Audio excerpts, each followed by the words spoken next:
Welcome to all of you in this 32nd lecture of theory of machine. पिछले lecture में हमने पढ़ा था साइक्लॉइडल प्रोफाइल के बारे में, जो कॉन्जुगेट प्रोफाइल के अंदर आ रहा था। जब हम कॉन्जुगेट प्रोफाइल की बात कर रहे थे तो उसमें हमने क्या पढ़ा था, दैट ओमेगा 1 ओमेगा 2 अगर इनका रेशियो, जो एंगुलर वेलोसिटी का रेशियो था, अगर वो कांस्टेंट आ रहा था, ठीक है, और कुछ कंडीशंस के अंदर, तो उनको हमने क्या बोला था, वो कॉन्जुगेट प्रोफाइल को फॉलो करेंगी। अब उसके अंदर हमने दो प्रोफाइल देखी, एक तो साइक्लॉइडल और दूसरा इन्वॉल्यूट। तो पिछले लेक्चर में हमने साइक्लॉइडल प्रोफाइल के बारे में पढ़ा था, साइक्लॉइडल प्रोफाइल कैसे मिलती है, फिर एपिसाइक्लॉइडल क्या होता है और हाइपोसाइक्लॉइडल क्या होता है। अब जो दूसरी प्रोफाइल है conjugate profile, that is involute. आज हम इन्वॉल्यूट प्रोफाइल के बारे में पढ़ेंगे, ठीक है। चलिए प्रोसीड करते हैं। आज टाइप ऑफ टीथ प्रोफाइल में दूसरी प्रोफाइल है इन्वॉल्यूट प्रोफाइल। तो जैसे साइक्लॉइडल प्रोफाइल हमें मिल रही थी, कैसे मिल रही थी, अगर हम साइक्लॉइडल को थोड़ा सा रिकैप कराएं तो साइक्लॉइडल प्रोफाइल कैसे मिल रहा था कि जब हम किसी फ्लैट सरफेस पर किसी सर्कल को रोल करा देते हैं, और रोल कराने का मतलब कैसा, प्योर रोल की बात कर रहे हैं, ठीक है, प्योर रोल, या इसको और भी एक नाम से बोला जाता है रोल विदाउट स्लिपिंग।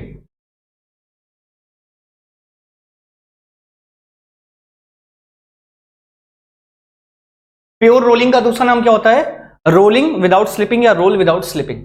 तो जब हम किसी एक फ्लैट सरफेस पर किसी सर्कल को प्योर रोल करा दें और उसके सरकमफेरेंस पे अगर हमने कोई पॉइंट ले लिया, उसका जो लोकस होगा तो वो लोकस हमें कैसा देता है, साइक्लॉइडल प्रोफाइल। तो ये जो प्रोफाइल मिल रही थी हमें, साइक्लॉइडल प्रोफाइल मिल रही थी, कल हमने देखा था।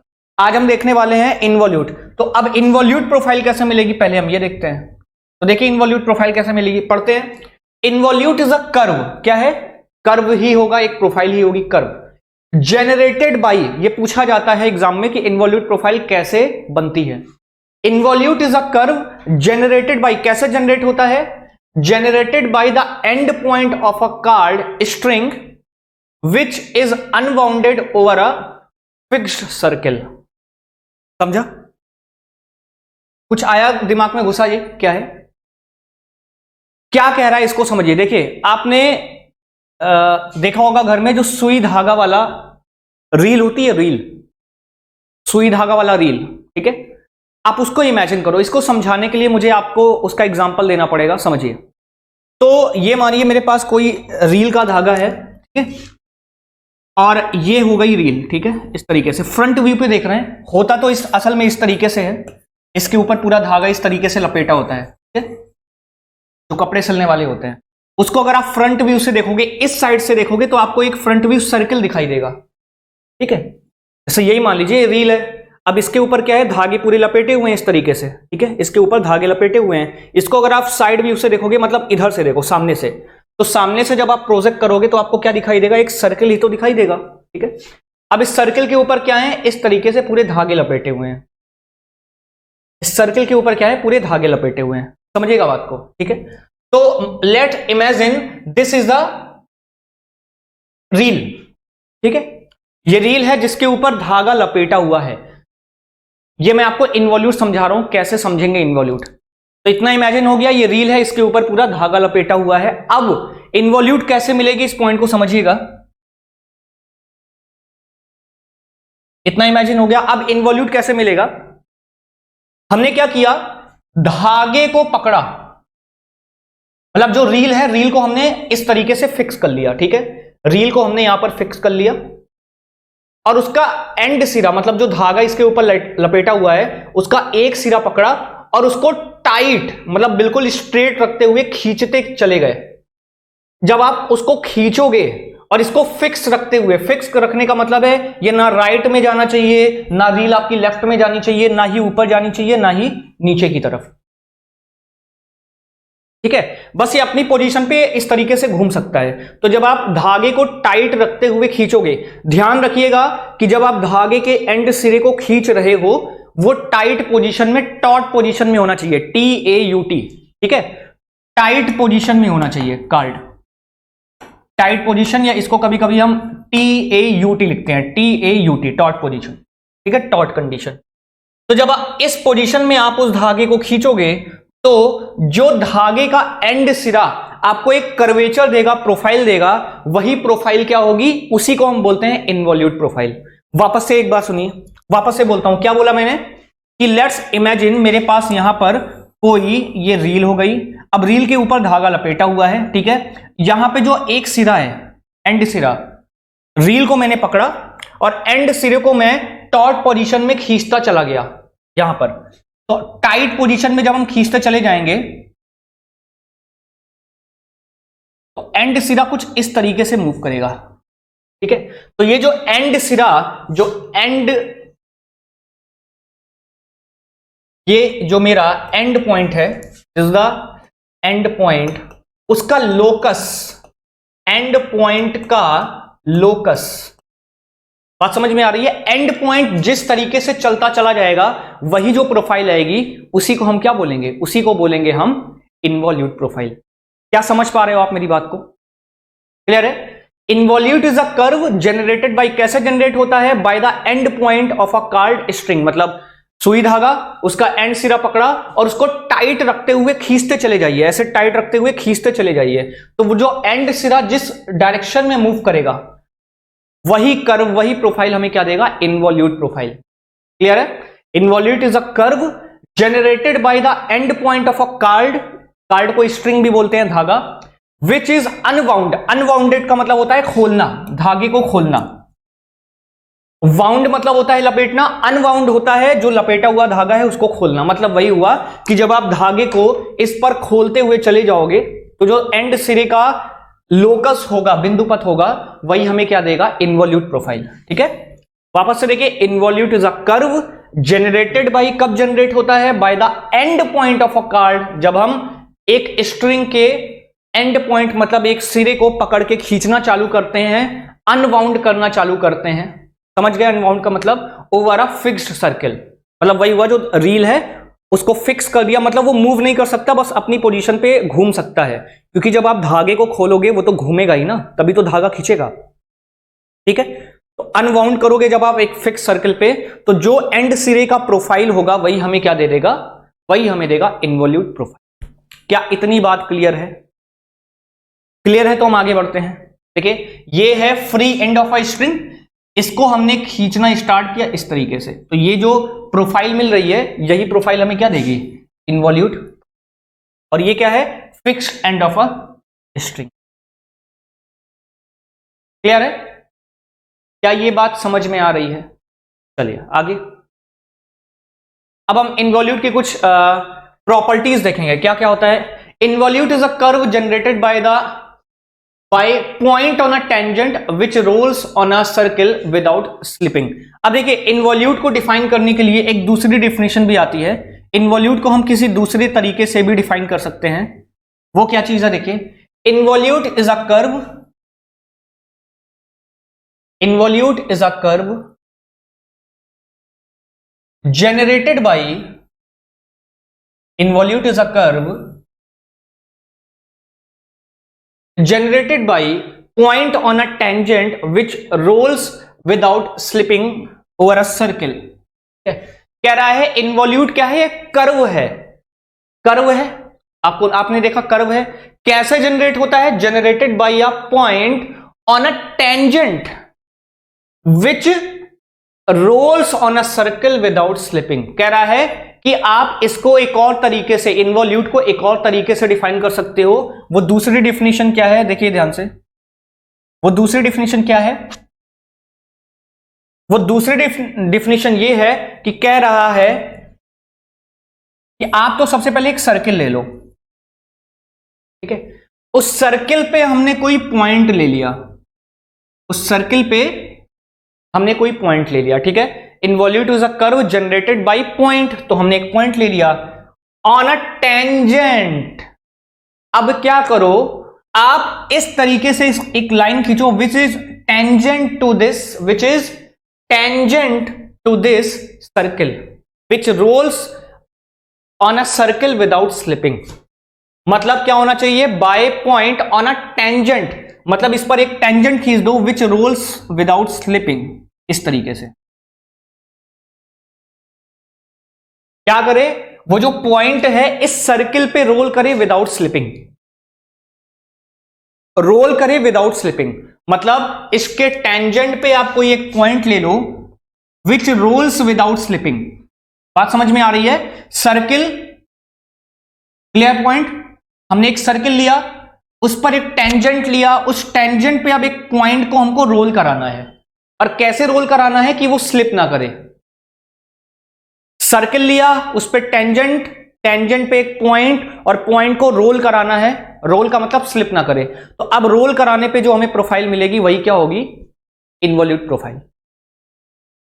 The involute profile on a gear will be generated through a generating circle and this generating circle will be known as a base circle. बस देखिए, बेस सर्किल, हमने दो सर्किल के बारे में बोला था, एक तो बेस सर्किल और दूसरा पिच सर्किल। तो पिच सर्किल समझ में आ गया था। पिच सर्किल क्या था? एक इमेजिनरी सर्किल जहां पर दो गियर क्या करते हैं? प्योर रोलिंग कर रहे होते हैं, ये हम एज्यूम करते हैं। बेस सर्किल क्या होता है? बेस सर्किल वो सर्किल होता है जहां से हम इन्वॉल्यूट प्रोफाइल बनाना चालू करते हैं। इन्वॉल्यूट प्रोफाइल जो हम बनाते हैं, अब देखिए मैं यहीं से सारी चीजों को लिंक करता हुआ चला जाऊंगा, आप समझिएगा बात को। इन्वॉल्यूट प्रोफाइल कहां से, किस सर्किल से बनाना चालू करते हैं? ये जो हम इन्वॉल्यूट प्रोफाइल जिस सर्किल से बनाना चालू कर रहे हैं उसको हम बोलते हैं बेस सर्किल।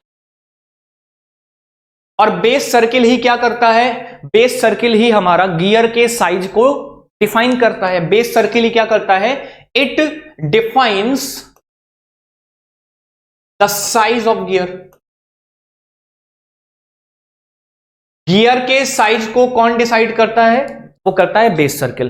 और बेस सर्किल क्या होता है? जिस पर से हम इन्वॉल्यूट प्रोफाइल बनाना चालू करते हैं। इन्वॉल्यूट प्रोफाइल क्या होती है? इन्वॉल्यूट प्रोफाइल क्या होती है कैसे बताएंगे? कि सर अगर हम इमेजिन करें कि हमारे पास कोई रील है और एक फिक्स सर्किल है, तो उस रील के एंड सिरे को अगर हम टाइट कंडीशन में रखते हुए खींचें उस फिक्स्ड सर्किल पे, फिक्स सर्किल मतलब चल नहीं सकता लेकिन अपनी ही पोजीशन पे वो रोटेट घूम सकता है, तो उस पर अगर कोई धागा लपेटा है उसको हम अनवाउंड करें टाइट रखते हुए, टाइट कंडीशन में अगर हम धागे के एक सिरे को खींचें तो वो जो धागे का सिरा होगा वो जिस बिंदु पथ पे जाएगा या वो जो कर्व क्रिएट करेगा, जो कर्व जनरेट करेगा, उसी को हम बोलेंगे इन्वॉल्यूट प्रोफाइल। क्या बात क्लियर है? वापस एक बार बता रहा हूं, एक रील लिया, एंड सिरा एक धागा लिया, उसको टाइट रखते हुए खींचा, जो प्रोफाइल बनी वही हो गई हमारी इन्वॉल्यूट प्रोफाइल। ठीक है? और इन्वॉल्यूट प्रोफाइल जिस सर्किल से बनाना चालू करते हैं हम, ठीक है, उसको क्या बोलते हैं हम? Base circle. The involute profile on a gear will be generated through a generating circle.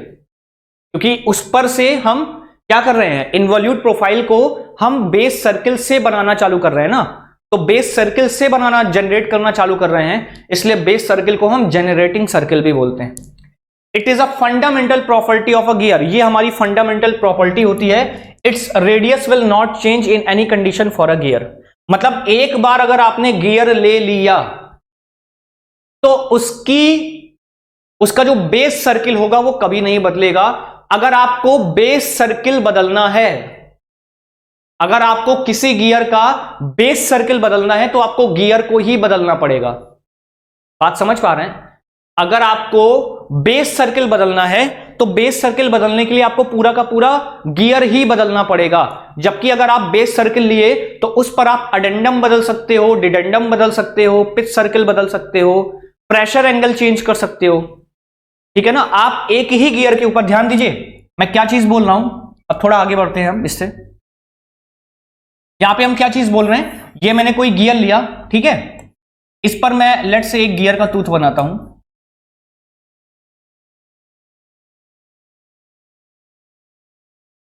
तो ये जो मैंने जहां से ये इन्वॉल्यूट प्रोफाइल बनाना चालू की, जहां से मैंने इन्वॉल्यूट प्रोफाइल बनाना चालू किया है यहां पर, ठीक है, तो वो जिस सर्किल पे बनाते हैं उस सर्किल को हम क्या बोलते हैं? उस सर्किल को हम बोलते हैं बेस सर्किल। जहां से, जिस पर से हम इन्वॉल्यूट प्रोफाइल बनाना स्टार्ट करते हैं, चालू करते हैं।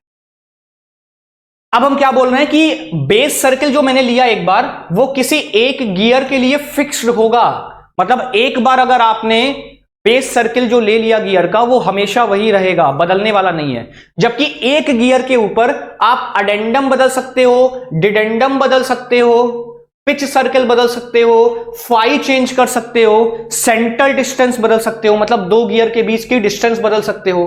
C1 C2, अगर एक C1 यहां है, एक C2 यहां है, तो दोनों के बीच की सेंटर डिस्टेंस बदल सकते हो। लेकिन अगर आपको बेस सर्किल बदलना है तो आपको पूरा का पूरा गियर ही बदलना पड़ेगा। किसी एक गियर के लिए एक ही बेस सर्किल पॉसिबल है, एक से ज्यादा नहीं।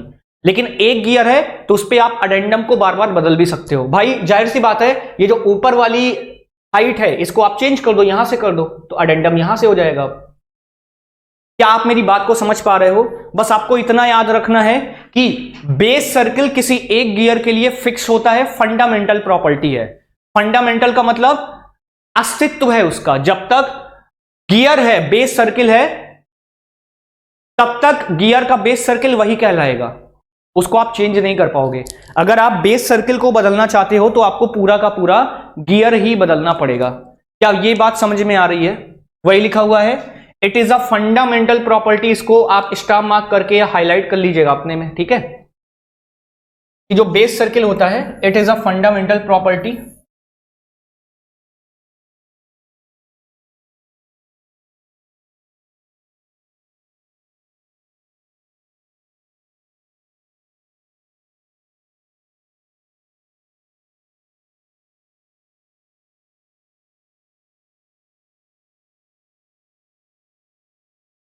It is a fundamental property,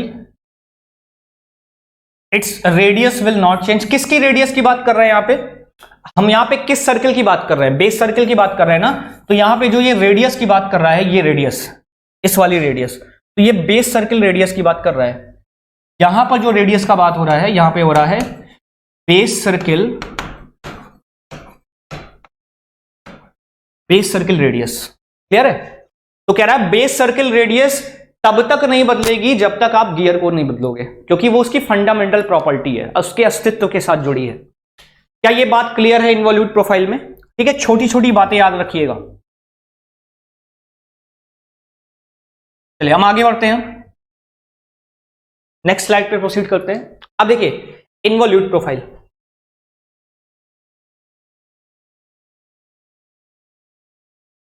दिखाई दे रहा है? मैंने आपको पहले ही कुछ चीजें हिंट बता दी थी, वापस से यहां पे बना देता हूं। देखिए बार बार बनाने से आपका पूरा का पूरा फिगर क्लियर हो जाएगा, हमेशा याद रहेंगी चीजें आपको।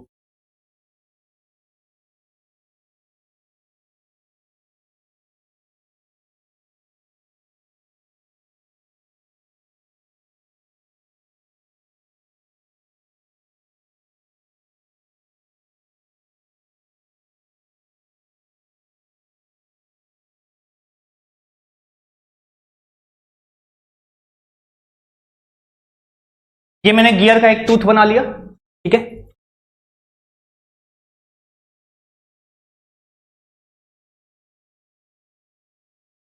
अब देखिए ये जो प्रोफाइल मैंने, लेट्स से ये जो इनवॉल्यूट प्रोफाइल बनाई है यहां पर, ठीक है?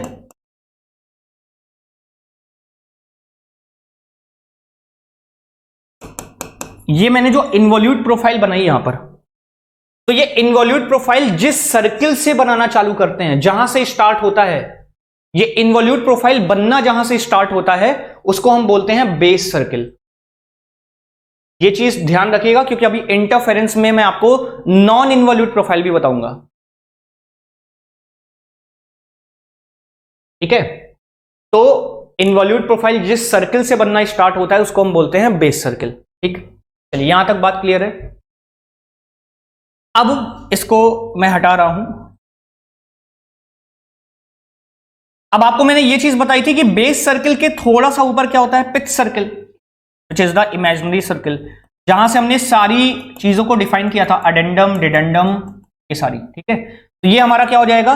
ये हो जाएगा हमारा पिच सर्किल। ये हो गया हमारा पिच सर्किल, ये हो गया हमारा बेस सर्किल, ठीक है? ये देखिए, तो ये हो गया बेस सर्किल, ये वाला, और ये वाला हो गया पिच सर्किल। अब दूसरी चीज ध्यान दीजिए जो मैं आपको यहां बताने जा रहा हूं। आप इसी फिगर में देखो, तो ये क्या जनरेट हो रहा है?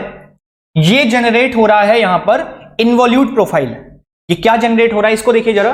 मैंने बोला कि जिस पॉइंट से हम इन्वॉल्यूट प्रोफाइल बनाना चालू करते हैं, मतलब आप इमेजिन करो यहां पे रील धागा है, उसके एंड पॉइंट को मैंने खोलना चालू किया, तो आपको रील धागा कुछ इस तरीके से, उसका एंड सिरा कुछ इस तरीके से जाता हुआ दिखाई देगा। जो रील धागा है वो अगर हम यहां से ओपन करना स्टार्ट करें, इस बेस सर्किल को वो रील का सर्किल मानते हुए, जो रील का सर्किल था, अरे जिसके ऊपर धागा लपेटा हुआ है, रील जो दफ्ती का बना होता है, उसको आप इस तरीके का सर्किल मान लो, बेस सर्किल, और उसके ऊपर से धागे को खोलना स्टार्ट करो, तो हमारा जो धागा है कुछ इस तरीके से जाता हुआ दिखाई देगा, इस तरीके। तो पूरे में से हमने इतने पोर्शन को, एक बार धागा इतना खोला, ठीक है, और एक बार इस तरफ से धागे को खोलिए,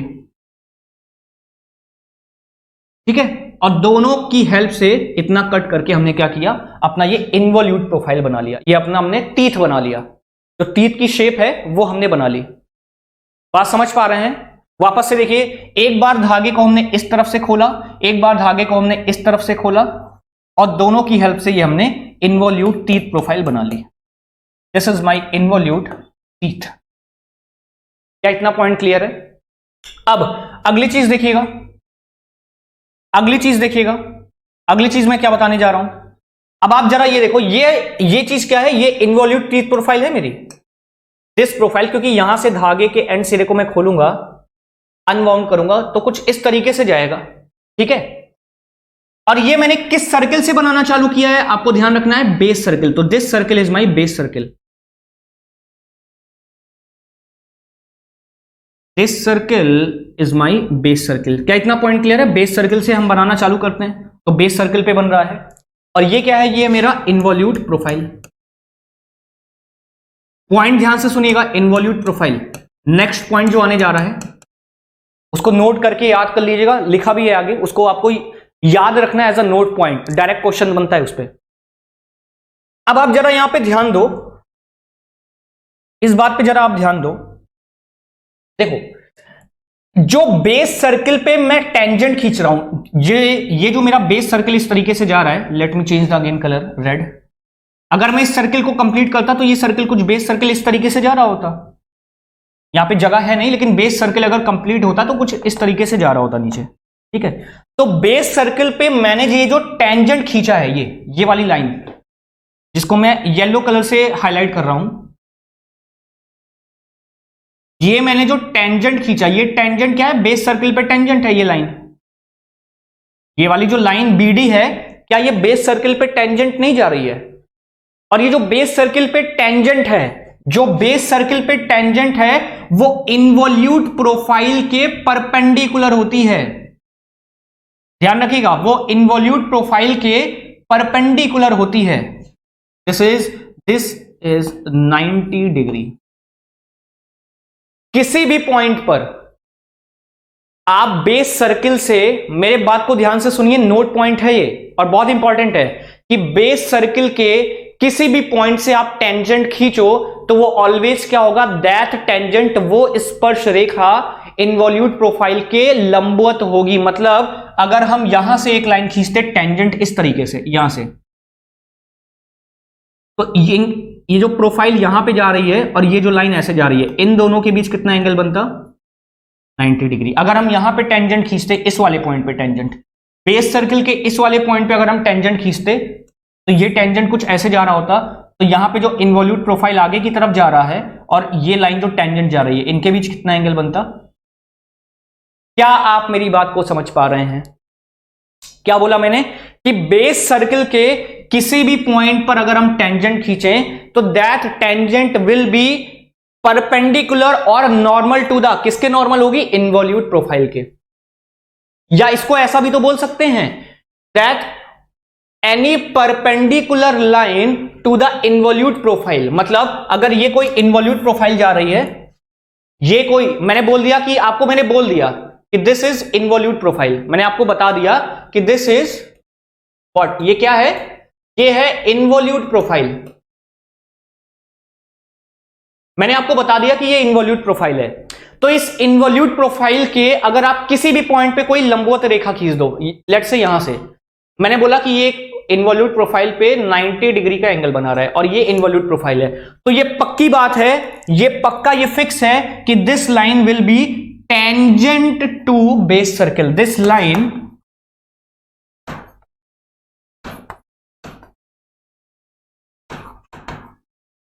क्या आप बात को समझ पा रहे हो? मैं उल्टी बात समझा रहा हूं। देखिए, मैंने पहले ये बोला कि अगर हम बेस सर्किल के किसी पॉइंट पे कोई स्पर्श रेखा खींचे तो वो इन्वॉल्यूट के लंबवत होगी। तो इसको हम ऐसा भी तो बोल सकते हैं कि इन्वॉल्यूट की अगर हम कोई लंबवत रेखा खींचे तो वो टेंजेंट होगी बेस सर्किल के।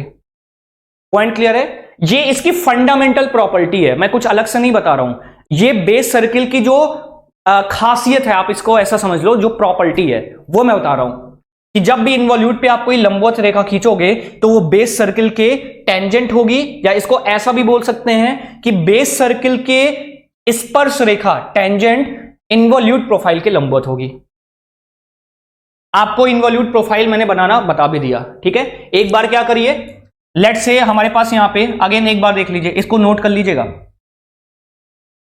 ये मेरे पास कोई बेस सर्किल, इस बेस सर्किल पे इन्वॉल्यूट प्रोफाइल बनाइए, एक बार यहां से बनाइए, एक बार यहां से बनाइए, ठीक है। और इन दोनों, ये भी इन्वॉल्यूट प्रोफाइल है, this is involute profile and this profile is also involute profile.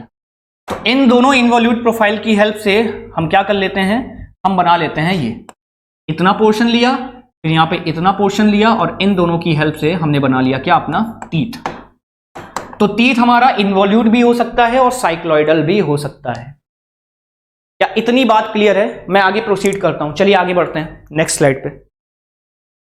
Note point जो मैं आपको बता रहा था याद करने के लिए, ठीक है। This note point very very important, directly one liner question उठ के आते हैं। देखिए, a normal on any point on the involute profile कह रहा है कि जो इन्वॉल्यूट प्रोफाइल हमने बनाई है उसके किसी भी पॉइंट पे आप क्या करो, एक लंबवत रेखा खींच दो। नॉर्मल का मतलब है 90 डिग्री पे रेखा खींच दो। A normal on any point on the involute profile will be tangent to the base circle. बात समझ में आई? कह रहा है कि ये जो टेंजेंट, ये जो लाइन जा रही है, this line will be tangent to base circle, मतलब बेस सर्किल को टच करते हुए जाएगी। क्या ये बात क्लियर है? यही चीज तो मैंने आपको बताई कि इन्वॉल्यूट प्रोफाइल ये जो जा रही है, इस इन्वॉल्यूट प्रोफाइल पर अगर आप कोई लंबवत रेखा खींच दो, दैट लंबवत रेखा, वो लंबवत रेखा बेस सर्किल की क्या होगी, टेंजेंट होगी, मतलब बेस सर्किल को टच करते हुए जाए। क्लियर है इतनी बात? दूसरा, tooth profile is always generated from base circle. देखिए, जब भी हम कुछ भी टीथ प्रोफाइल बनाना चालू करते हैं, कहां से बनाना चालू करते हैं, बेस सर्किल से ही बनाना चालू करते हैं और किसी सर्किल से नहीं। बेस सर्किल के ऊपर का जो पोर्शन होगा वही हमारा टीथ प्रोफाइल कहलाता है। बेस सर्किल के नीचे का पोर्शन टीथ प्रोफाइल नहीं कहलाता, क्योंकि बेस सर्किल के बाद ही हम बनाना चालू करते हैं क्या, बेस सर्किल के बाद ही हम बनाते हैं इन्वॉल्यूट प्रोफाइल या साइक्लॉइडल टीथ प्रोफाइल। क्लियर है? टीथ प्रोफाइल इज ऑलवेज, देखिए लिखा है हमेशा, कुछ भी हो जाए हमेशा, generated from the base circle and the profile between the root circle and the base circle will not be involute type। इसको अभी मैं आपको समझाऊंगा आगे जब मैं इंटरफेरेंस की बात करूंगा। दिस पॉइंट, ये मैं आपको इंटरफेरेंस में समझाऊंगा। ये पॉइंट अभी मैं आपको इंटरफेरेंस में समझाऊंगा, ठीक है। इस पे अभी आप क्वेश्चन मार्क या इसके इतना हाईलाइट करके आप यहां पे लिख दीजिए इंटरफेरेंस, कि जब हम इंटरफेरेंस में समझेंगे, ऐसे लिख दीजिए ताकि आप जब नोट्स पढ़ो तो आपको पता रहे कि ये पॉइंट कहां का है, इंटरफेरेंस वाले का है। कह रहा है कि बेस सर्किल के ऊपर का पोर्शन इन्वॉल्यूट कहलाएगा, बेस सर्किल के नीचे का पोर्शन इन्वॉल्यूट नहीं कहलाएगा, ठीक है। अभी हम समझेंगे वहां पर, चलिए आगे बढ़ते हैं। Note, for a pair of involute gears velocity ratio is inversely proportional to the pitch circle diameters as well as base circle diameter। क्या लिखा है भैया यहां पर? कह रहा है for a pair of involute gears, कह रहा है अगर मेरे पास पेयर का मतलब उसमें दो गियर आते हैं, ठीक है। जब भी आपसे पेयर की बात करें तो पेयर का मतलब होता है उसमें कितने गियर हैं, पेयर का मतलब उसमें कितने गियर हैं, दो गियर है, ठीक है। तो अ pair of involute gears velocity ratio is inversely proportional to the pitch circle diameters as well as the base circle diameters। इस पॉइंट को समझिए। देखिए, जब मैं आपको गियर की सबसे पहली स्लाइड पढ़ा रहा था तो वहां पे हमने एक फॉर्मूला डिराइव किया हुआ था that VP is equal to R omega. ठीक है, सबसे पहली स्लाइड में जब मैं आपको पढ़ा रहा था तो वहां पे मैंने एक फॉर्मूला डिराइव किया था that VP is equal to R one omega one is equal to R two omega two. इस तरीके से लिखा था मैंने। अरे यार, ये फिगर बनाया था, ध्यान आ रहा होगा। मैंने बोला गियर वन है जो रोटेट कर रहा है एंटी क्लॉकवाइज ओमेगा वन से, इसकी रेडियस आर वन हो गई। गियर टू है जो रोटेट कर रहा है क्लॉकवाइज ओमेगा टू से, इसकी रेडियस आर टू हो गई। यहाँ पे पॉइंट ऑफ कांटेक्ट हो गया। ठीक है, इस तरीके से बनाया था ना, उसकी वीपी वेलोसिटी हो गई। चाहे वीपी को link number one gear one पे मानो चाहे दो पे मानो, तो वीपी की वेलोसिटी आर इंटू ओमेगा हो जाएगी। और यहाँ पे ये पिच पॉइंट बोला था ना, इसको हमने पिच पॉइंट बोला था। और पिच पॉइंट कहां पे प्रेजेंट होता है? पिच सर्किल पे। और अगर ये पिच सर्किल है तो यहां पे क्या हो रही होगी? अगर ये पिच सर्किल है तो यहां पर क्या हो रही होगी? प्योर रोलिंग हो रही होगी। और अगर प्योर रोलिंग है तो ये R1 किसकी रेडियस हुई? बेस सर्किल की या पिच सर्किल की? पिच सर्किल रेडियस हुई ना। तो ये R1 जो है, इसको R1 is a pitch circle radius of first gear and R2 is the pitch circle radius of second gear. Clear? तो वहां पे हमने एक रिलेशन पढ़ा था ना, सॉरी एक स्टेप आगे आ गए।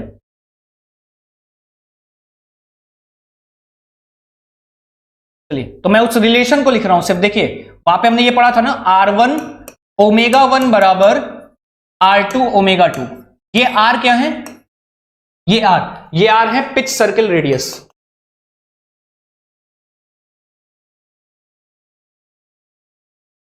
Pitch circle radius. तो कह रहा है अगर यहां पे एंगुलर वेलोसिटीज का आप रेशियो निकालो तो omega one by omega two कितना आ जाएगा? ये आ जाएगा R2 डिवाइडेड बाई R1। क्या ये आएगा? तो देखिए, ओमेगा वन अगर ऊपर है तो इसके करस्पॉन्डिंग जो रेडियस होगी वो क्या होगी? R1 होगी। तो R1 क्या इसके अपोजिट साइड में नीचे की तरफ है? मतलब ओमेगा वन देखिए या ऊपर है तो R1 नीचे, और ओमेगा टू अगर नीचे है तो R2 ऊपर। तो क्या आपको विद क्रमानुपाती इनवर्सली प्रोपोर्शनल का रिलेशन दिखाई दे रहा है? हाँ, वही दिखाई दे रहा है। तो वही लिखा हुआ है for a pair of involute gears velocity ratio, मतलब वेलोसिटी रेशियो जब आप निकालोगे omega one by omega two निकालोगे, is inversely proportional to the pitch circle diameters. तो क्या ये इनवर्सली प्रोपोर्शनल नहीं है पिच सर्किल डायमीटर के? तो इसी चीज को वो लिखा हुआ है उसने स्टेटमेंट में। As well as base circle diameter. कह रहा है कि जब आप omega one by omega two निकालोगे तो ये R2 बाई R1 होने के साथ साथ, मतलब ये पिच सर्किल रेडियस हो गई, साथ में ये RB2 डिवाइडेड बाई RB1 होगा। ये जो B है यहां पर B का मतलब बेस सर्किल रेडियस है। This is base circle radius.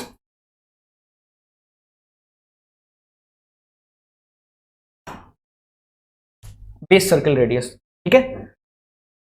तो पिच सर्किल रेडियस और बेस सर्किल रेडियस के विद क्रमानुपाती होता है क्या? Velocity ratio. अभी हम देखेंगे कि अभी तक हमने ये पढ़ा हुआ है, अभी जब हम आगे और प्रोसीड करेंगे हम देखेंगे कि ये बेस सर्किल रेडियस के भी कैसे इनवर्सली प्रोपोर्शनल है। अभी तक हमें इतना पता है, ठीक है, इतना हमें पता है। अभी हम बाद में ये रिलेशन भी देखेंगे जब हम आगे अभी प्रोसीड करेंगे। If the central distance between the two pitch circles varies, the point P is shifted and the speed of the driver given would not vary। देखिए, साइक्लॉइड में यही तो दिक्कत आ रही थी कि साइक्लॉइड में जब हम सेंट्रल डिस्टेंस चेंज करते हैं तब वहां पर omega one by omega two का जो रेशियो रहता है ना, वो कांस्टेंट नहीं रह पाता। वही तो हमारे लिए दिक्कत थी। देखो भाई, सिंपल सी बात है, गियर होने के लिए क्या है? गियर होने के लिए omega one by omega two जो एंगुलर वेलोसिटीज का रेशियो है वो कांस्टेंट होना चाहिए। कल हमने यही देखा था पिछले लेक्चर में। अब साइक्लॉइडल में अगर दोनों गियर के बीच की सेंट्रल डिस्टेंस को हम चेंज करें, मान लीजिए कहीं पर आप गियर फिट कर रहे हो और ऐसी कंडीशन आ गई कि उनके बीच की डिस्टेंस को आपको बदलना पड़ रहा है, और उस कंडीशन में साइक्लॉइडल क्या करेगा? सेंट्रल डिस्टेंस बदलने पर omega one by omega two constant नहीं रह पाएगा। तो तब क्या आप उसको गियर की तरीके से यूज कर पाओगे? नहीं कर पाएंगे। लेकिन इनवॉल्यूट में यही बेनिफिट है कि इनवॉल्यूट में अगर हम दो गियर के सेंटर के बीच के डिस्टेंस, मतलब दो गियर अभी यहां पर है, इनके सेंटर के बीच के डिस्टेंस C1 C2 को अगर हम बदल दें, इस तरीके से कर दें, थोड़ा चेंज कर दिया हमने, तो क्या हो जाएगा, फिर भी यहां पर हमें ω1/ω2 का रेशियो क्या मिलता है, कांस्टेंट मिलता है। मतलब ये अब भी गियर की तरीके से काम करेगा। ठीक है भाई, जो पिच पॉइंट है वो तो शिफ्ट कर जाएगा। पहले पिच पॉइंट यहां पर था, यहां बीच में इनके कहीं होगा, अब पिच पॉइंट यहां पर आ जाएगा कहीं। तो जो पिच पॉइंट P है, P is a pitch point, तो पिच पॉइंट तो शिफ्ट कर जाएगा। लेकिन जो हमारे लिए सबसे इंपॉर्टेंट बात है, सबसे महत्वपूर्ण बात है क्या, कि speed of the driven gear would not very, कि जो उनका ω1/ω2 है वो नहीं बदलेगा। और यही तो हमारे लिए अच्छी बात है। क्लियर है पॉइंट? क्या इतनी बात समझ में आ गई? बताइए, क्लियर है इतना? आगे बढ़ते हैं। अब देखिए, यहां पे हमें 3 चीजें पढ़नी है, ध्यान से सुनिएगा। अभी इंटरफेरेंस तक जाते जाते मैं आपको एकदम बेसिक सारी इंफॉर्मेशन जो हम लिंक करना चाहेंगे मैं आपको सब बता दूंगा, लेकिन ये स्टेप बाय स्टेप होगा, एक साथ में नहीं समझा सकता सारी चीजें। अब देखिए, हम आते हैं यहां पे, हमें 3 चीजें पढ़नी है। क्या? पहला है पाथ ऑफ कांटेक्ट। ठीक है, पहला है पाथ ऑफ कांटेक्ट। फिर हमको पढ़ना है क्या, उसके बाद हमको पढ़ना है arc of contact, path of contact, arc of contact, और उसके बाद हमें क्या पढ़ना है, आर्क ऑफ कांटेक्ट के बाद कांटेक्ट रेशियो। क्लियर? अब आपके में जो डेरिवेशन पार्ट है, मैं वो डेरिवेशन पार्ट आपको नहीं बताऊंगा, क्योंकि derivation has no use for your exam preparation. आप सिर्फ ये जानो, समझो, मैं समझाऊंगा, बेशक समझाऊंगा, आपको बहुत अच्छे से समझाऊंगा। Path of contact, arc of contact क्या होता है, मतलब बताऊंगा, समझाऊंगा, क्वेश्चंस करेंगे। डेरिवेशन पार्ट में यहां पे नहीं कवर कर रहा हूं। ठीक है, तो पाथ ऑफ कांटेक्ट क्या होता है, उसका फॉर्मूला क्या है, कैसे अप्लाई होता है। आर्क ऑफ कांटेक्ट क्या होता है, उसका फॉर्मूला कैसे अप्लाई होता है। और कांटेक्ट रेशियो क्या होता है, उसका फॉर्मूला कैसे अप्लाई होता है। क्लियर? तो ये चीज मैं आपको बताऊंगा, लेकिन सिर्फ मैं आपको फॉर्मूला बताऊंगा और उसका एप्लीकेशन कैसे होगा, सिर्फ मैं आपको ये चीज समझाऊंगा। ठीक है, तो इस लेक्चर में इतना रहने दीजिए। बाकी का ये जो पाथ ऑफ कांटेक्ट है ये स्टार्ट करेंगे हम अपने नेक्स्ट लेक्चर। ठीक है, इन तीनों को मैं कवर करूंगा अपने नेक्स्ट लेक्चर में। अब तक के लिए थैंक यू।